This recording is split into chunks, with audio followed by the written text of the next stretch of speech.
Meus irmãos, nós vamos abrir a palavra do Senhor, nesse momento, no livro de Josué, capítulo de número 7. O que marca mais a nossa vida? As nossas vitórias ou as nossas derrotas? O que marca mais? Quando você pensa assim na sua vida, na trajetória, nas suas escolhas, decisões, as derrotas marcam mais. Às vezes até esquecemos algumas vitórias, mas quando amargamos uma derrota, principalmente aquela que vem naquele contexto em que você está assim, cheio de autoconfiança, você diz, agora sim, eu irei chegar lá, e de repente aquilo não dá certo. Quando você amarga uma derrota nesse contexto, isso marca. E a Escritura, ela é tão bela porque o Senhor Deus não apenas descreve as vitórias do seu povo, mas também descreve as derrotas do seu povo. Se eu perguntar para você assim, você se lembra da história de Jericó e de suas muralhas que ruíram? Lembro, pastor. Nós conhecemos muito bem Josué, capítulo de número 6, porque Josué, capítulo 6, fala sobre a vitória do povo na cidade de Jericó. E nós já falamos sobre isso, aliás, temos feito exposição no livro de Josué, paramos lá em novembro, porque veio dezembro, Natal, né? E depois o pastor esteve fora no mês de janeiro, mas agora retomamos. O capítulo 6 fala sobre uma grande vitória, a vitória contra a cidade de Jericó, a conquista de Jericó, mas poucos conhecem o capítulo 7. Por quê, hein? Porque o capítulo 7 é o capítulo da derrota. Josué não é um livro de derrotas, Josué é um livro de vitórias. Mas tem uma derrota, e essa derrota foi fruto de um pecado oculto não confessado. Alguém decidiu levar na bagagem algo extremamente perigoso, mortal. Então eu vou pedir para que você abra aí em Josué, capítulo de número 7, que tem o título Os Israelitas Derrotados em Ai. Então lembrando que eles estão saindo dessa grande vitória que foi a conquista de Jericó. E então, chegamos aqui no capítulo 7. Então veja o que aconteceu, meus irmãos. Essa é uma história bem conhecida, a história de Acã. Prevaricaram os filhos de Israel nas coisas condenadas, porque Acã, filho de Carmi, filho de Zabdi, filho de Zerá, da tribo de Judá, tomou das coisas condenadas. A ira do Senhor se acendeu contra os filhos de Israel, enviando, pois, Josué de Jericó alguns homens a Ai, que está junto a Bet-Aven, ao oriente de Betel, falou-lhes dizendo, subi e espiai a terra. Subiram, pois, aqueles homens e espiaram Ai, e voltaram a Josué e lhe disseram, não suba todo o povo, subam uns 2 ou 3 mil homens a ferir Ai. Não fatigueis ali todo o povo, porque são poucos os inimigos. Assim subiram lá do povo os 3 mil homens, os quais fugiram diante dos homens de Ai. Os homens de Ai feriram deles uns 36, e aos outros perseguiram desde a porta até as pedreiras, e os derrotaram na descida. E o coração do povo se derreteu e se tornou como água. Então Josué rasgou as suas vestes e se prostrou em terra sobre o rosto perante a arca do Senhor até a tarde. Ele e os anciãos de Israel e deitaram pó sobre a cabeça. Disse Josué, Senhor Deus, por que fizeste este povo passar o Jordão para nos entregares nas mãos dos amorreus, para nos fazerem perecer? Tomara nos contentáramos com ficarmos da além do Jordão, Ah, Senhor, que direi? Pois Israel virou as costas diante dos seus inimigos. Ouvindo isso, os cananeus e todos os moradores da terra nos cercarão e desarraigarão o nosso nome da terra. Então, que farás ao teu grande nome? Então disse o Senhor a Josué: levanta-te, porque estás prostrado assim sobre o rosto. Israel pecou e violaram a minha aliança, aquilo que eu lhes ordenara, pois tomaram das coisas condenadas e furtaram e dissimularam, e até debaixo da sua bagagem o puseram. Pelo que os filhos de Israel não puderam resistir aos seus inimigos, viraram as costas diante deles, porquanto Israel se fizera condenado. Já não serei convosco, se não eliminardes do vosso meio a coisa roubada. Dispõe-te, santifica o povo e dize: santificai-vos para amanhã, porque assim diz o Senhor, Deus de Israel: há coisas condenadas no vosso meio. Ó Israel, aos vossos inimigos não podereis resistir, enquanto não eliminardes do vosso meio as coisas condenadas. Pela manhã, pois, vos chegareis, segundo as vossas tribos, e será que a tribo que o Senhor designar por sorte se chegará, segundo as famílias, e a família que o Senhor designar se chegará por casas, e a casa que o Senhor designar se chegará homem por homem. Aquele que for achado com a coisa condenada será queimado, ele e tudo quanto tiver, porquanto violou a aliança do Senhor e fez loucura em Israel. Então Josué se levantou de madrugada e fez chegar a Israel segundo as suas tribos, e caiu a sorte sobre a tribo de Judá. Fazendo ele chegar a tribo de Judá, caiu sobre a família dos Zeraitas. Fazendo chegar a família dos Zeraitas, homem por homem, caiu sobre Zabdi, e fazendo chegar a sua casa, homem por homem, caiu sobre Acã, filho de Carmi, filho de Zabdi, filho de Zerá, da tribo de Judá. Então disse Josué a Acã: filho meu, dá glória ao Senhor, Deus de Israel, e a ele rende louvores, e declara-me agora o que fizeste. Não me ocultes. Respondeu Acã a Josué e disse: verdadeiramente pequei contra o Senhor, Deus de Israel, e fiz assim e assim. Quando vi entre os despojos uma boa capa babilônica e 200 siclos de prata e uma barra de ouro do peso de 50 siclos, cobicei-os e tomei-os, e eis que estão escondidos na terra, no meio da minha tenda, e a prata por baixo. Então Josué enviou mensageiros que foram correndo à tenda, e eis que tudo estava escondido nela, e a prata por debaixo.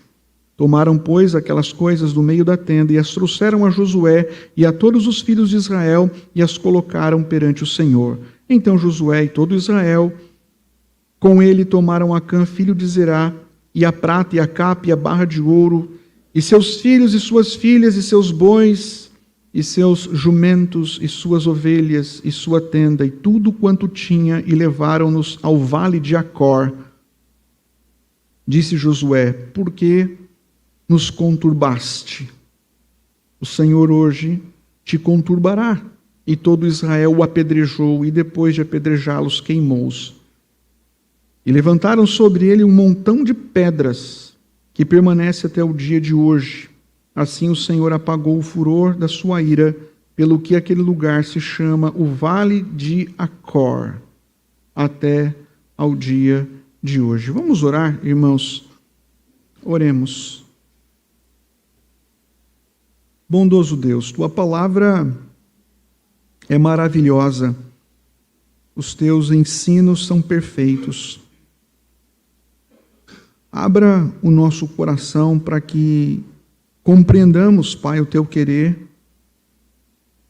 e para que possamos enxergar também em nós o pecado. Talvez haja algum tipo de Acã escondido em nossa alma nessa noite.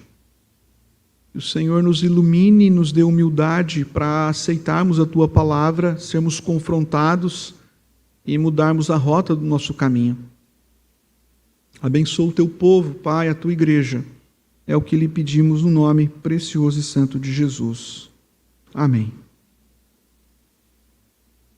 Bem, o texto é um pouco longo, né? Mas é um texto muito rico e uma história bem conhecida. Como eu disse aos irmãos há pouco, Jericó era uma cidade fortificada. E aqui no capítulo 6, essa cidade foi conquistada. E essa cidade foi conquistada não pelo poder do exército israelita. Essa cidade foi conquistada porque Deus estava presente com o seu povo. E a presença de Deus fez toda a diferença quando as muralhas se ruíram. A história, ela está registrada aqui, meus irmãos, em detalhes. Basta depois você mesmo ler capítulo 5 e capítulo 6. Eles rodearam ali a cidade de Jericó, durante 7 dias. No 7º dia, rodearam 7 vezes. As muralhas caíram e eles conquistaram aquela cidade. Agora, tem 2 versículos que são muito importantes aqui no capítulo 6. Muito importantes. Antes da conquista de Jericó, Deus deu uma ordem para o seu povo. Então preste atenção. Nós precisamos tratar a palavra do Senhor com toda seriedade. Não podemos tratar a palavra do Senhor com leviandade. Deus é sério. Quando Ele declara a sua palavra, devemos estar atentos e segui-la. Porque caso contrário, pode haver sérias consequências. E qual foi a ordem que Deus deu para o seu povo? Olha aí na sua Bíblia, o capítulo 6, o versículo de número 18 e 19. Deus disse: mas fiquem longe das coisas consagradas. Não se apossem de nenhuma delas, para que não sejam destruídos. Do contrário, trarão destruição e desgraça ao acampamento de Israel. Toda a prata, todo o ouro e todos os utensílios de bronze e de ferro são sagrados e pertencem ao Senhor e deverão ser levados para o seu tesouro. Assim está na Nova Versão Internacional. Irmãos, a ordem foi clara.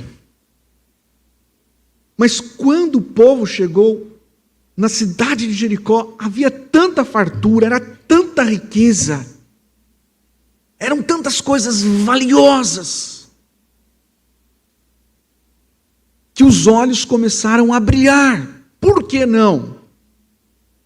E um soldado chamado Acã resolveu agir infielmente, desobedeceu a ordem do Senhor e se apossou de alguns bens. Uma capa babilônica, e também ele se apossou ali de prata e de ouro. E esse ato pecaminoso do soldado Acã trouxe uma grande desgraça na vida do povo de Israel. O povo que sai tão empolgado de Jericó, somos vencedores, é o povo que cai derrotado no capítulo 7, lutando contra a cidade de Ai. E isso tudo por causa da presença do pecado. A estratégia, meus irmãos, estava correta. Nós lemos aqui o texto. Uns 2 ou 3 mil soldados são suficientes. A estratégia estava correta. O método correto. A quantidade de soldados também era com certeza suficiente, eles estavam preparados, mas perceba que o segredo da vitória não estava na estratégia e nem no método. O segredo da vitória estava na presença de Deus. Na conquista de Jericó, o segredo estava na presença de Deus. E na derrota contra a cidade de Ai, nós sabemos que isso foi reflexo, foi fruto da ausência de Deus. O próprio Deus diz: eu não serei com vocês, eu não estarei com vocês. O Senhor se afastou do seu povo. E você perguntar assim, por que o Senhor se afastou do seu povo aqui no capítulo 7? Foi por causa do pecado? Sim, pastor. Preste atenção. O Senhor se afastou do seu povo. Não foi só por causa do pecado, foi por causa do pecado oculto. por causa do pecado escondido, por causa do pecado não confessado. Aí está o problema. O pecado não confessado. E nós vamos então caminhar, meus irmãos, essa história, a história desse homem que carregou uma bagagem perigosa e destruidora. E nós veremos aqui o efeito onda do pecado. Ele começa lá atrás e ele vem derrubando tudo, arrancando tudo. E eu espero que no final você possa olhar para a sua vida, de fato colocar o seu coração diante de Deus. E se houver algum Acã escondido aí, você fala, hoje esse Acã vai ser retirado, por meio da confissão e do arrependimento. Nós vamos começar então, mantenha aí a sua Bíblia aberta, nós vamos começar falando sobre a desobediência de Acã, ok?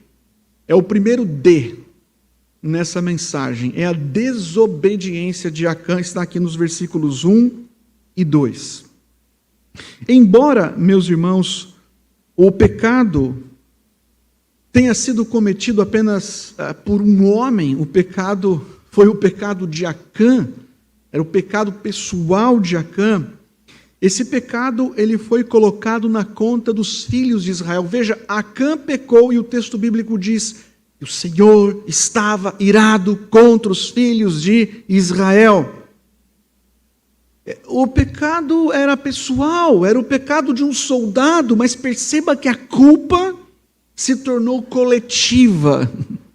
O pecado era pessoal, mas a culpa era coletiva, a culpa foi corporativa. Quando Acã quebrou a lei de Deus, quando Acã fez pouco caso da ordem do Senhor, cobiçando e levando para sua tenda aqueles elementos que não podia levar, tomando para si coisas condenadas, a ira do Senhor se acendeu. E como eu disse, se acendeu não apenas contra Acã, mas se acendeu contra todo o Israel, porque a culpa é corporativa. E você pergunta, pastor, mas por que a culpa é corporativa? O povo de Israel não tinha nada a ver com a história. O problema era o problema de Acã. Ele deveria pagar. Por que a culpa é corporativa, meus irmãos? A culpa ela é corporativa por causa da aliança. A culpa é corporativa porque Deus estabeleceu uma aliança não com Acã, Deus estabeleceu uma aliança com o seu povo. E nós fazemos parte desse povo.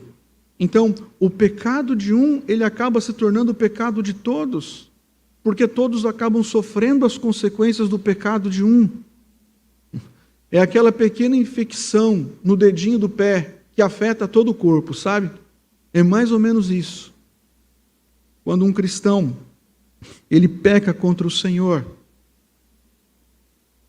e ele decide esconder esse pecado de sua família, ele decide esconder esse pecado de sua igreja. Ele pode até pensar, olha, ninguém sabe do meu pecado, ninguém vai descobrir o meu pecado e nada irá acontecer com a minha vida, afinal, apenas eu sei do meu pecado, mas ninguém sabe. Não tenha dúvida que esse pecado pessoal, ele irá afetar a família desse homem. Esse pecado irá afetar a igreja que esse homem frequenta. Esse pecado irá afetar as pessoas que convivem com ele lá no seu trabalho. Meus irmãos, nós precisamos tomar muito cuidado com o pecado. O pecado tem esse efeito danoso que alcança as pessoas que estão ao nosso redor. Eu poderia até usar aqui um exemplo, né? Se um pai de família contrai uma dívida alta, não apenas ele sofre com a dívida, mas toda a família sofre com a escassez. O erro de um afeta todos. Aquela dívida acaba respingando e atingindo as pessoas que estão ao redor. O pecado é assim. Encontramos aqui a desobediência de Acã. Desobediência que trouxe consequências para toda a nação. O segundo D aqui dessa mensagem é a derrota. Está aí nos versículos 2 a 5. A derrota. O povo amargou essa derrota, né? E veja que a derrota ela vem sempre depois da desobediência. Josué, ele não sabia da atitude de Acã. Josué, ele estava assim empolgado como comandante. Nós conquistamos Jericó e agora vamos avançar e vamos conquistar a cidade de Ai. Ele havia sido vitorioso numa batalha muito mais difícil e ele presumia que Deus estava satisfeito com ele, com o povo. Deus está contente com a nação e certamente o Senhor nos dará a vitória contra Ai. E como bom comandante, o texto bíblico diz que ele enviou espiões para olhar a terra e assim formular a melhor estratégia. Aqueles espiões entraram na cidade, vasculharam a cidade, trouxeram ali um relatório favorável, um relatório assim animador para Josué. Eles disseram: olha, a cidade ela é pequena, a cidade não está tão protegida.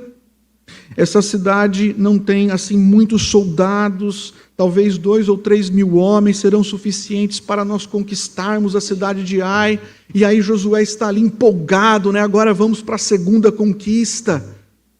É a segunda batalha, será a segunda vitória. E uma coisa que me chama a atenção, o texto bíblico não diz, mas aparentemente Josué não consultou o Senhor dessa vez. Parece até que Josué ele subestimou a situação. E ele enviou os 3 mil soldados para aquela batalha, e o resultado, meus irmãos, foi uma amarga derrota. E não é fácil, né? Quando você diz assim, não, aqui eu estou garantido, mas de repente você amarga derrota, onde você estava certo que viria vitória. Você estava ali com a sua estratégia, com o método, estava tudo certinho, você fala, está tudo redondinho, aqui vai dar certo, de repente, não dá certo. Frustração total, foi uma amarga vitória. O texto bíblico diz que 36 soldados morreram. Foram 36 pais de família que caíram naquele dia, e o coração do povo se derreteu como água, né? Escorreu. Ficaram ali temerosos. Estavam pensando que seriam vitoriosos e saíram completamente derrotados. É o pavor, né, que tomou conta ali de todo o povo. Afinal, o Senhor ali não estava com eles. A sensação que temos é que o Senhor estava contra eles. O plano de Josué, se nós olharmos assim, né, não encontraremos nada de errado. O plano de Josué não estava errado, mas a tentativa foi frustrada por causa da presença do pecado. Por causa da presença do pecado oculto não confessado. Como eu disse, meus irmãos, nós podemos estar com o melhor método, o melhor plano, a melhor estratégia, e ainda assim sairmos derrotados por causa da presença do pecado em nossa vida. Por causa da presença de pecados ocultos, que só nós sabemos, pecados ocultos não confessados. Quando o pecado ele está presente em nossa vida, meus irmãos, não apenas nós amargamos com o pecado, mas as pessoas que estão ao nosso redor também acabam sofrendo, amargando com o pecado. Ele tem esse efeito dominó, atinge as pessoas que estão ao nosso redor. Então, primeiro vemos aqui a desobediência de Acã, em segundo lugar, a derrota do povo, e agora veremos o desespero de Josué, porque Josué falou assim, não dá para entender. E esse desespero está aqui nos versículos 6 a 9. O desespero tomou conta de Josué, diz o texto que ele então rasgou as suas vestes, ele se prostrou diante da arca, ele lançou ali pó, né, sobre a sua cabeça, indicando a sua humilhação, a sua tristeza, a sua angústia. Ele está inconformado. Ele até diz, Senhor, era melhor que tivéssemos ficado além do Jordão, estaríamos satisfeitos. Agora estamos aqui amargando essa derrota. E aqui percebemos que Josué faz uma oração, e eu digo que foi uma oração correta, né? Qual foi a oração que ele fez? Ele apela à aliança que foi estabelecida por Deus com o seu povo. Parafraseando, é como se Josué dissesse assim: Senhor, se os cananeus souberem que nós amargamos essa derrota, eles irão se levantar contra nós, eles irão nos cercar, eles irão nos perseguir. E o seu nome, Senhor, será ridicularizado. Nós teremos que fugir, e o seu nome que é tão grande, tão temível, será desprezado. As nações irão olhar e falar assim: está vendo aí, ó? O Senhor não cumpriu a promessa. O Senhor trouxe o povo desse lado do Jordão, mas para acabar com o seu próprio povo. Então Josué apela ao Deus da aliança. Ele faz a oração correta. Ele não pede vitória por mérito. Ele entra na presença de Deus e pede vitória por graça. E nós aprendemos com Josué, meus irmãos, algo muito importante aqui. As nossas derrotas e os fracassos que acabam alcançando a nossa vida, eles podem se transformar em excelentes oportunidades de oração, excelentes oportunidades para buscarmos a presença de Deus. Foi isso que Josué fez. Ao invés de só ficar lamentando, reclamando, ele decidiu buscar a presença do Senhor. E a gente aprende aqui também com Josué que às vezes as nossas orações são orações incorretas porque nós pedimos muito para benefício próprio, e às vezes as nossas orações, meus irmãos, nós pedimos muitas coisas porque nós estamos preocupados com a nossa reputação, estamos preocupados com o nosso conforto. Às vezes estamos preocupados demais com o nosso próprio nome, não estamos preocupados com o nome do Senhor, com a glória do Senhor. Às vezes nós oramos de forma equivocada. Às vezes a nossa preocupação é mais com a nossa reputação do que com a glória de Deus, e expressamos dessa forma egoísmo em nossas orações. A gente precisa entrar na presença de Deus e: Senhor, eu estou diante dessa situação, eu estou diante desse quadro, eu estou diante dessa luta, eu estou diante desse obstáculo, eu estou sofrendo com essa derrota, e eu peço, imploro para que o Senhor tenha misericórdia da minha vida, peço para que o Senhor socorra a minha vida, peço para que o Senhor socorra a minha família, não para a minha glória, mas peço para que o Senhor socorra a minha família e a minha vida, para que o teu nome seja glorificado, para que o teu nome seja engrandecido, para que o Senhor assim continue recebendo toda a glória. É assim que devemos orar. E foi assim que Josué fez. O que está em jogo, Senhor, não é a reputação do teu povo. O que está em jogo é o teu nome, a tua glória. E mesmo o Senhor irado, ele escuta a oração de Josué, e agora ele vai explicar a situação, e ele concede uma direção. Isso está, meus irmãos, nos versículos 10 a 15. É a direção do Senhor. Começa lá com a desobediência, depois vem a derrota, depois vem o desespero de Josué, e agora vem a direção do Senhor. O Senhor disse para Josué assim no versículo 10: levanta-te, porque estás prostrado assim sobre o rosto. Então, imagina aí a cena. Josué está lá, prostrado diante da arca da aliança, está prostrado diante do Senhor, as suas vestes estão rasgadas, ele está ali coberto de cinzas, e de repente ele ouve uma voz, ele está buscando a Deus, e ele ouve a voz de Deus, e o Senhor Deus diz assim: Josué, chega de lamentação, agora você pode se levantar, porque eu ouvi a tua oração. Agora você pode se levantar. Se levante, Josué, já não é mais tempo de permanecer orando, agora é tempo de consertar o que está quebrado. Agora é tempo de dar o quê? Uma solução para o problema. Josué, você precisa agir, você precisa fazer efetivamente algo. É necessário resolver o problema do pecado. A oração, meus irmãos, é a porta de entrada, mas a gente não pode se esquecer que a oração é a porta de entrada, mas a casa, ela precisa ser limpa. A casa precisa ser limpa. É necessário reparação, é necessário restituição, é necessário reconciliação. Não dá para ficar só na oração. E Deus aqui revela a Josué o que está acontecendo. Deus diz assim: Josué, Israel pecou. Israel pecou. Aí eu volto àquela pergunta, né? Quem pecou? Foi Israel ou Acã? Foi Acã que pecou. Mas é o Acã que faz parte do povo da aliança.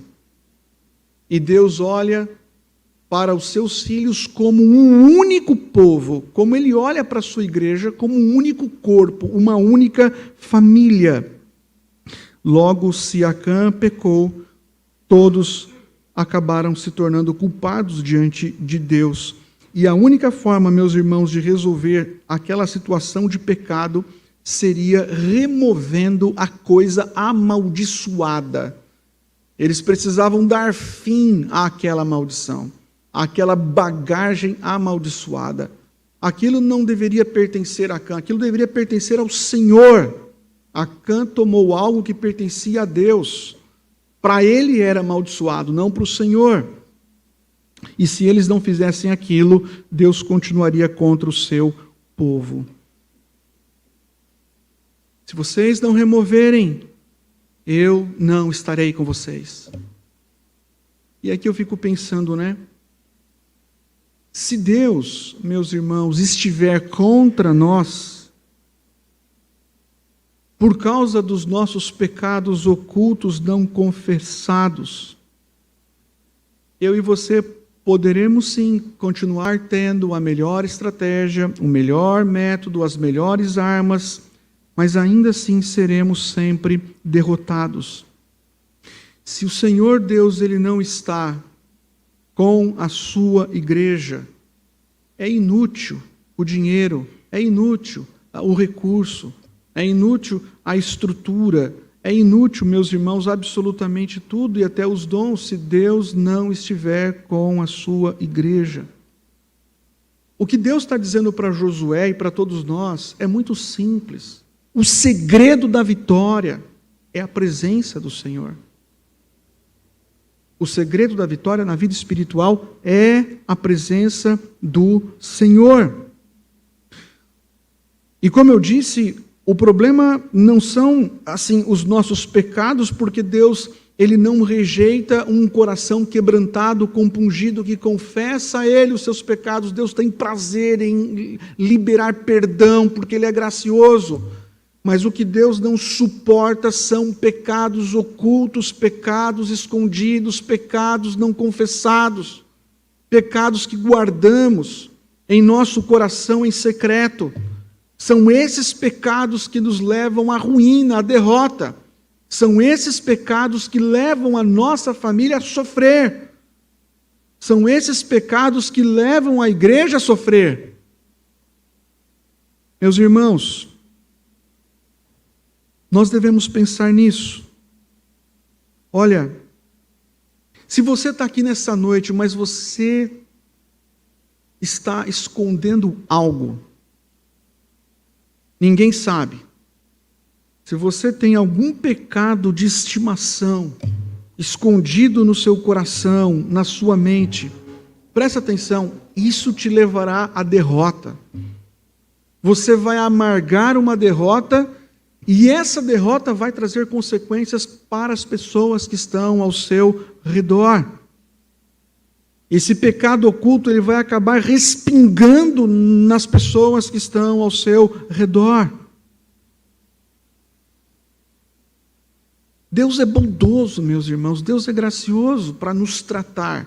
Perceba que Ele não deixou Josué no escuro, né, dizendo, Josué, Israel pecou. e eu não estarei mais com vocês. Ele não deixa Josué no escuro, ele não fala apenas isso. Deus não deixa Josué no desespero, mas ele direciona Josué como o pecado deveria ser tratado. Isso está aí nos versículos 14 e 15. Ele deveria chamar os israelitas naquela noite. E foi isso que ele fez. Ele chamou todos os israelitas e ele disse assim: olha, agora vocês vão para casa e vocês devem santificar ao Senhor, consagrar ao Senhor. Vocês devem separar um tempo para reflexão, para ponderação, cada um junto aí com a sua família. Porque há pecado no meio de Israel.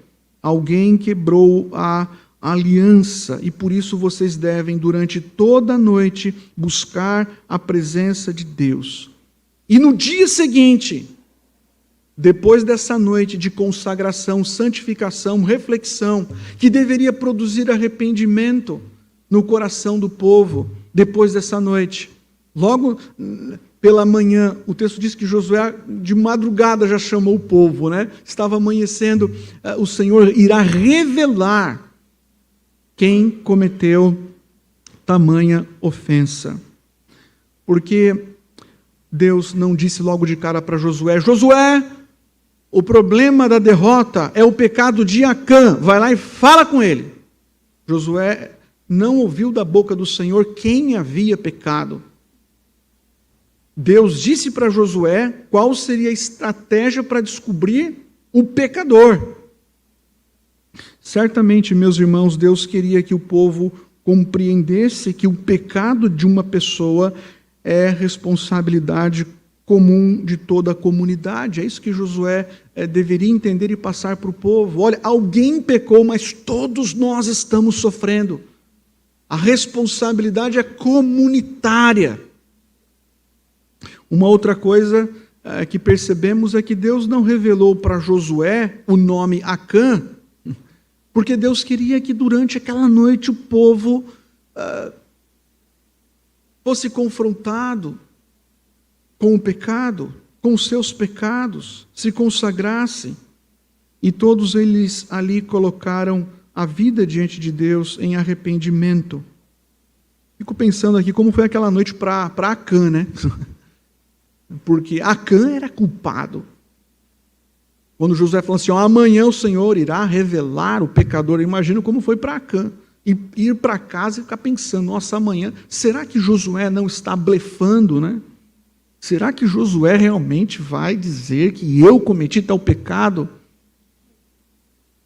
Ninguém mais sabe, eu escondi aqui esse ouro, essa prata, essa capa na minha tenda. Será que ele não está blefando?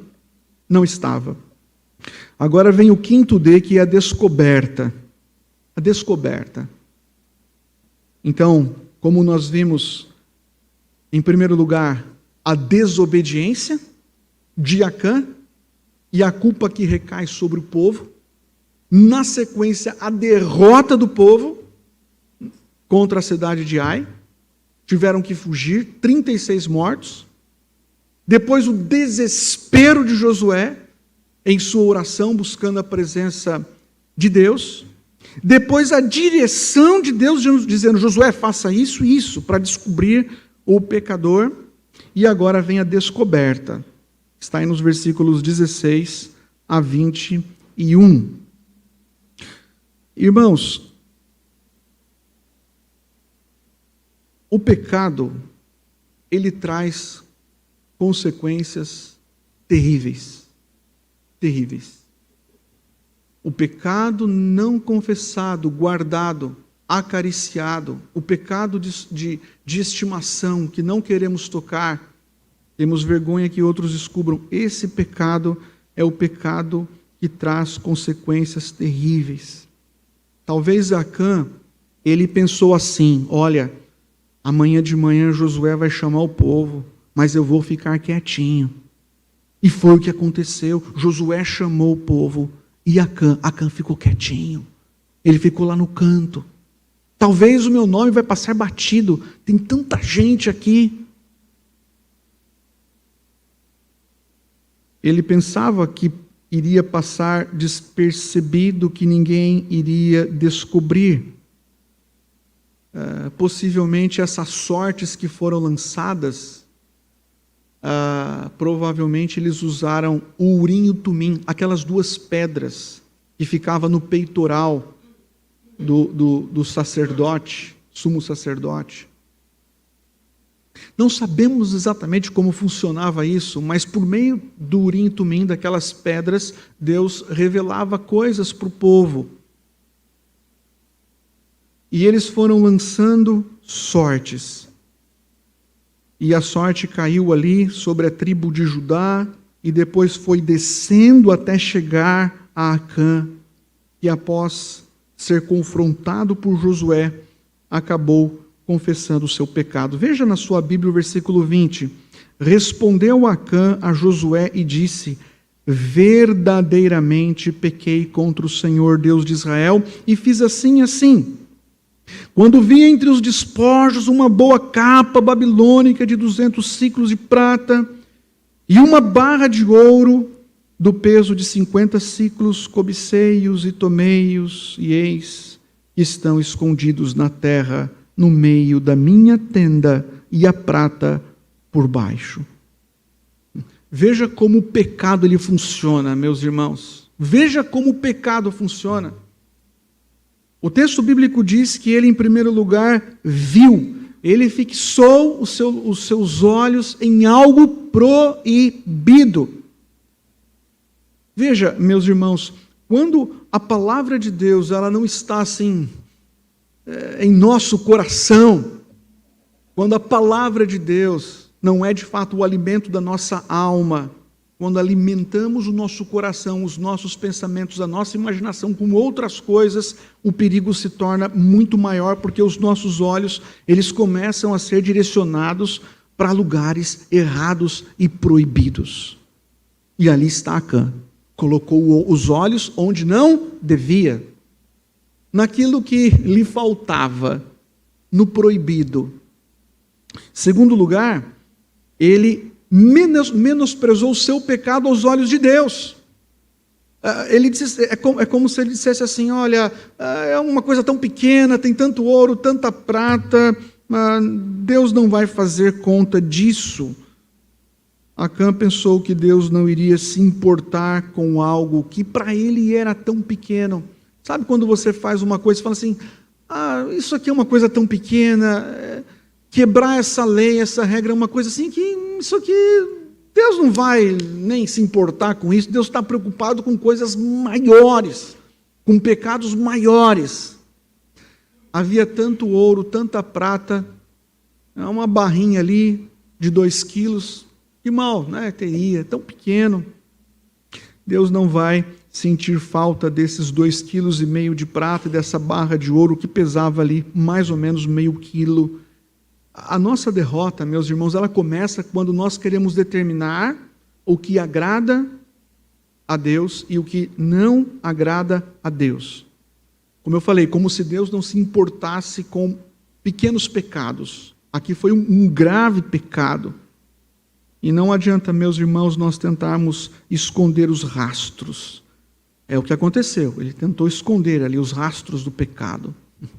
Mas a Bíblia diz que os olhos do Senhor estão em todos os lugares. Lá em Hebreus, capítulo de número 4, diz que tudo está descoberto, exposto aos olhos daquele a quem iremos prestar contas. O terceiro erro de Acã foi a cobiça. Ele próprio diz: eu cobicei. Lembram-se? Davi olhou Batseba e cobiçou. E efetivou o pecado.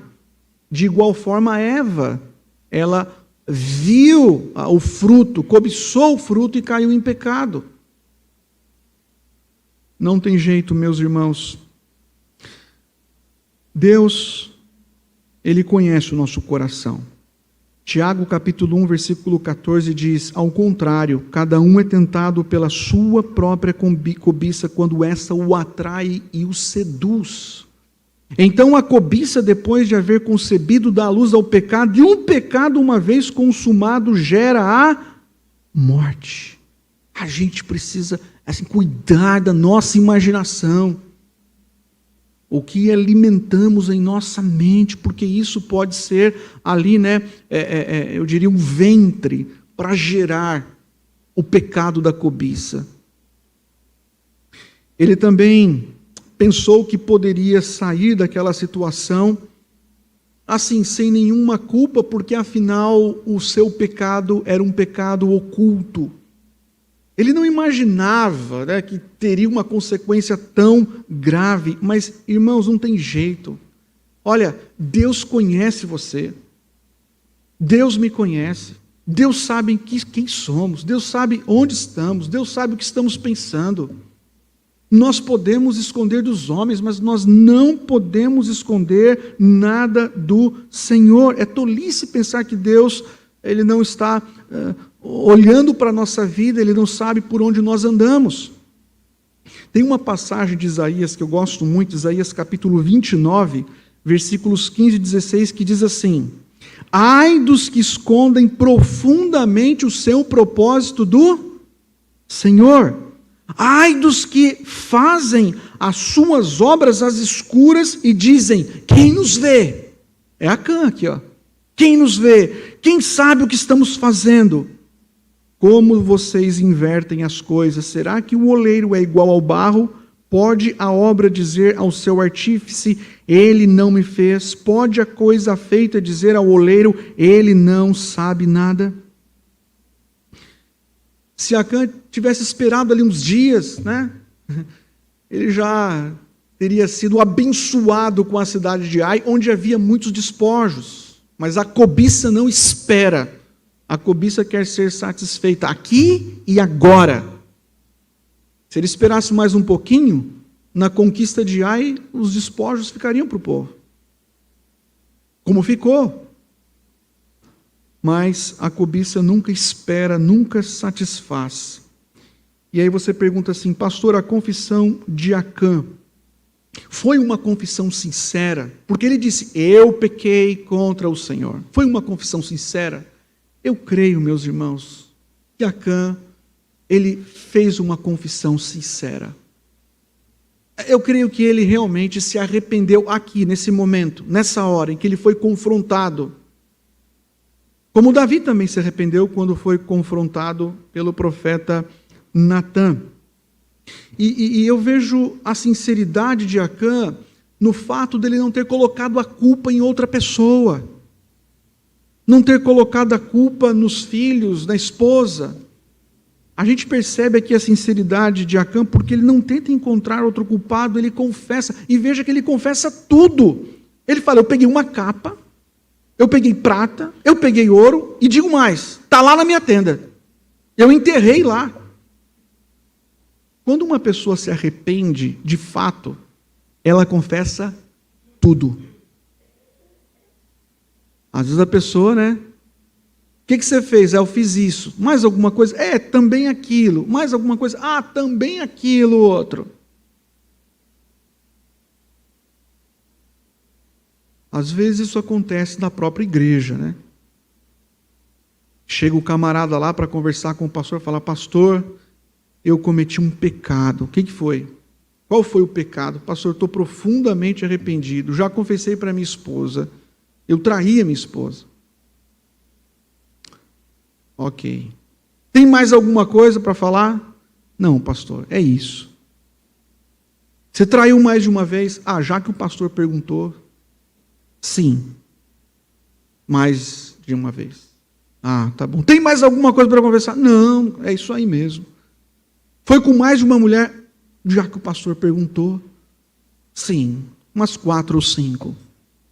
Tem mais alguma coisa para confessar? E aí você vai arrancando aquela confissão, na verdade ali não há arrependimento sincero. Porque quem se arrepende sinceramente confessa tudo, expõe. Olha, foi isso que eu fiz. Eu peguei isso. Está lá. Pode confirmar. E então vem o último ponto aqui, o último D dessa história, que é disciplina. Eu creio que ele se arrependeu sinceramente, mas a consequência do pecado, irmãos, chega. Não tem jeito. Diz aqui o texto, os versos 22 a 26, que os mensageiros eles foram até a tenda de Acã, encontraram tudo como ele havia confessado, trouxeram aquilo tudo ali na presença do Senhor, e então Josué tomou tudo o que pertencia a Acã. Veja, os animais, né? Todos os seus bens, e tudo foi levado lá para o vale de Acor, é o vale da desgraça. Acor significa conturbação, porque ele conturbou toda a nação, é o vale da conturbação. Todos estão conturbados. Levou lá para o vale de Acor, e ali eles foram queimados e depois apedrejados. Inclusive, os filhos e as filhas de Acã também foram queimados e apedrejados. Talvez você pergunta, nossa, mas Acã cometeu o pecado e os filhos ainda pagaram. Os comentaristas dizem algo que faz todo sentido. Provavelmente, as filhas e os filhos de Acã sabiam do seu pecado. Foram condescendentes com o pecado do pai. A tenda não era tão grande assim. Talvez até pensaram, isso vai trazer algum benefício para a família. E todos eles sofreram, amargaram. A gente se lembra de Ananias e Safira, né? Ananias fez um esquema lá, em que ele vende uma propriedade e não entrega todo o valor. E, na verdade, foi um conchavo entre o casal. E os dois sofreram as consequências. Tanto Ananias quanto Safira. Foi isso? Foi. Eu creio, como disse, irmãos, que a confissão de Acã, ela foi sincera. Possivelmente, nesse caso, até ele foi perdoado. Mas a gente não pode se esquecer que o pecado de Acã trouxe uma consequência séria para a nação. 36 homens morreram por causa do pecado de Acã. Vamos colocar aqui, 36 pais de família morreram naquele dia por causa do pecado de Acã. O pecado traz consequências. Deus libera o seu perdão, mas as consequências, elas chegam, e às vezes as consequências são bem dolorosas. Quando você comete um pecado que prejudica o seu irmão, você pode receber o perdão, mas você também precisa fazer reparação. O teu pecado tem consequências. Esteja certo que Deus irá lhe perdoar, mas você talvez terá que passar por um processo disciplinar que pode doer. Deus nos trata, e Ele trata as nossas feridas dessa forma. O texto finaliza aqui dizendo que o Senhor pediu para que fosse levantado um montão de pedras, ali no local onde Acã foi queimado, levantasse um monumento, né? Um monumento, imagina, um monumento, um montão de pedras. Para quê? Não era um monumento que simbolizava a vitória do povo, era um monumento que simbolizava a derrota do povo.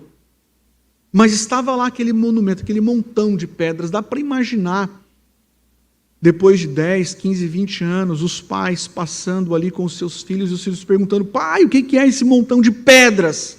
E o pai dizendo, filho, vem aqui, vou contar a história de Acã para você.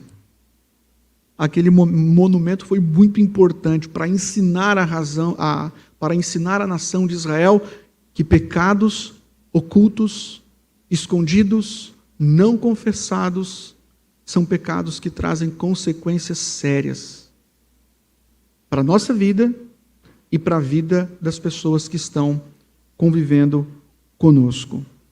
E eu quero aqui concluir dizendo o seguinte: o povo de Deus, meus irmãos, é um único povo. Deus não olha para a sua igreja como um aglomerado de pessoas, sabe? Eu sei que você tem a sua vida pessoal, a sua vida particular, que você tem outros amigos, mas quando Veja, se você faz parte da igreja, você faz parte do corpo de Cristo. Deus olha para a sua igreja como um único povo. Nós somos o povo da aliança. Nós pertencemos uns aos outros e nós afetamos a vida uns dos outros quando caímos em pecado. Como eu disse há pouco, se o dedinho do pé fica infeccionado, todo o corpo sofre com aquela infecção. E assim é a igreja. Quando um membro da igreja decide esconder o seu pecado, quando um membro da igreja decide ocultar o seu pecado, falar, ninguém sabe, e ninguém pode descobrir, todo o corpo sofre. Muitas vezes o corpo sofre por causa do pecado pessoal de um irmão dentro da igreja. É por isso que Paulo, escrevendo aos Coríntios, nós vimos nessa manhã no capítulo 10, ele diz aliás, 1 Coríntios capítulo 5, Paulo vai dizer que o pecador precisa ser tratado. É o fermento que vai levedando toda a massa. Devemos orar, meus irmãos, para que Deus nos livre desses pecados ocultos, escondidos, esses pecados de estimação, esses pecados que nós achamos que não tem nenhum problema, que o Senhor nos livre desses pecados. Devemos orar para que Deus livre a igreja desses pecados. E devemos orar para que, se há esse tipo de pecado no meio da igreja, que haja arrependimento e confissão, ou que o Senhor revele, por sua graça e por sua palavra.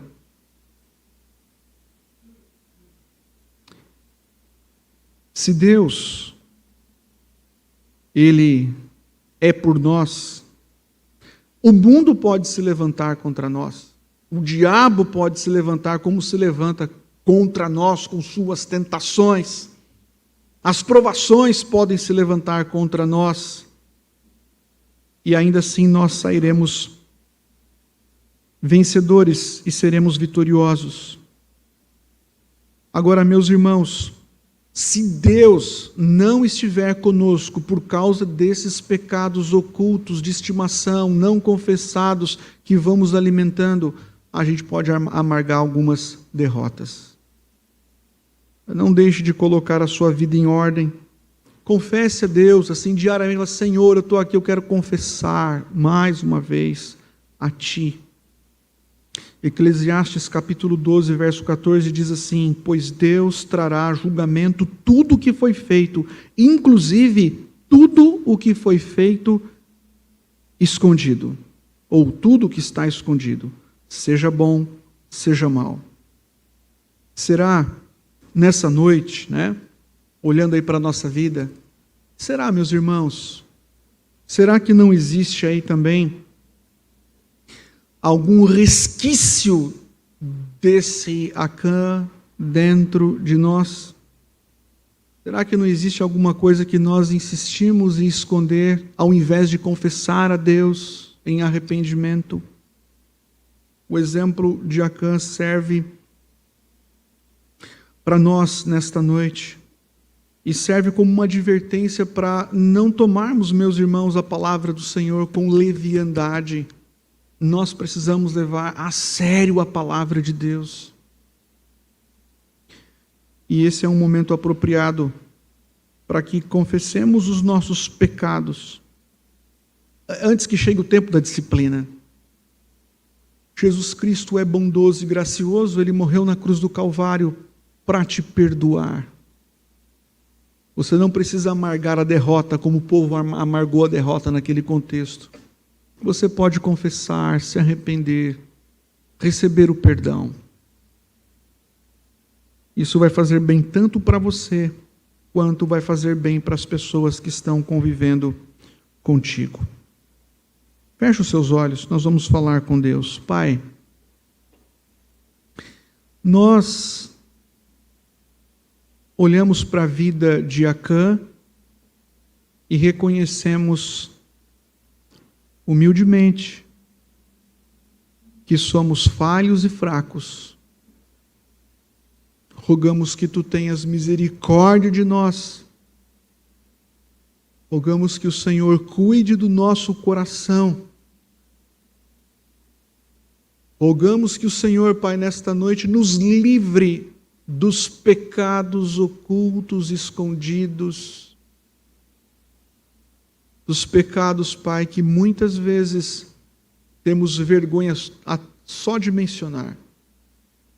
Ó Deus Todo-Poderoso, se há irmãos que têm, infelizmente, escorregado nesses pecados, que têm carregado essa bagagem destruidora e perigosa, ó Deus, em nome de Jesus, que essa bagagem destruidora seja de fato colocada aos pés da cruz do Senhor Jesus Cristo. Que haja confissão, que haja arrependimento, que haja reconciliação, que haja reparação, onde for possível. Ó Deus, nós suplicamos, Pai, torna o nosso coração mais semelhante ao coração de Cristo. E nos dê a humildade para sempre reconhecer os nossos pecados diante de Cristo. Abençoa o teu povo, a tua igreja, e que a tua palavra, Pai, mais uma vez cumpra o propósito de nos confrontar no pecado, mas ao mesmo tempo nos direcionar à graça da cruz. Isso é o que lhe pedimos no nome de Cristo. Amém.